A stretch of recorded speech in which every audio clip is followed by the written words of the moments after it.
बस खचाखच भरी हुई थी। पैर रखने तक की जगह नहीं थी और उमस इतनी कि सांस लेना भारी हो रहा था। मेरी जिंदगी का सबसे बड़ा एग्जाम था, इसलिए इस भीड़ को सहना मेरी मजबूरी थी, वरना मैं कभी इस खटारा और ठसाठस भरी बस में कदम भी न रखती।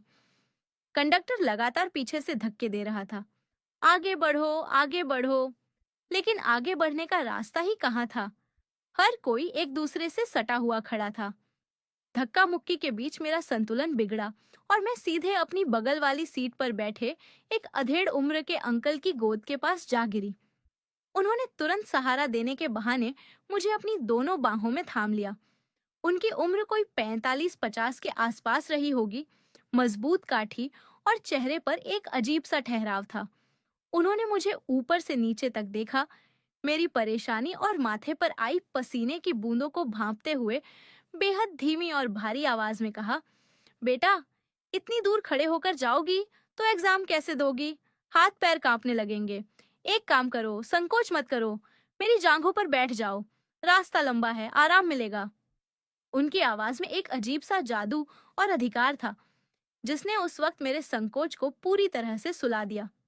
सच कहूं तो थकावट और एग्जाम के तनाव के बीच मुझे उनका यह प्रस्ताव बिल्कुल भी बुरा नहीं लगा, बल्कि मन ही मन मुझे एक राहत सी महसूस हुई और मैं बिना किसी नानुकुर के धीरे से उनकी दोनों जांघों पर अपनी पीठ उनकी छाती की तरफ करके बैठ गई।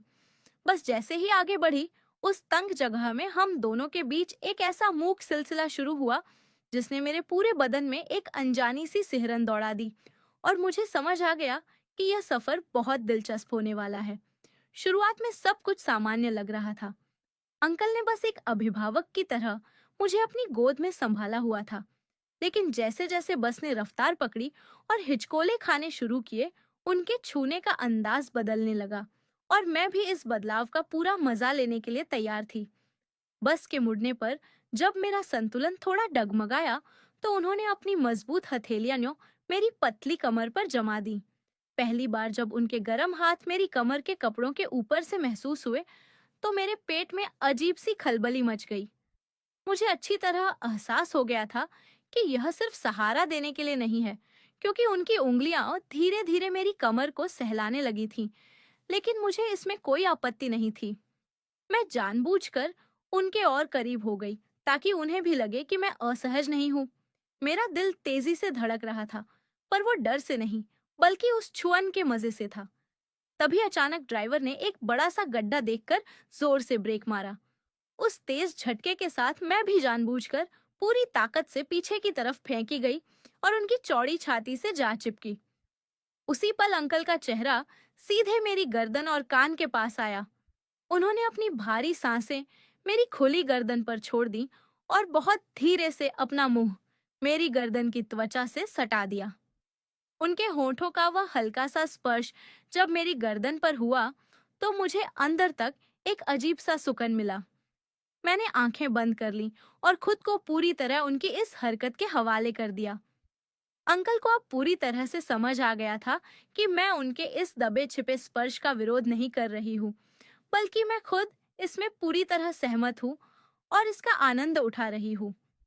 उन्होंने मेरी मूक सहमति को भांपते हुए अपनी कमर पर टिकी हथेलियों का दबाव और बढ़ा दिया।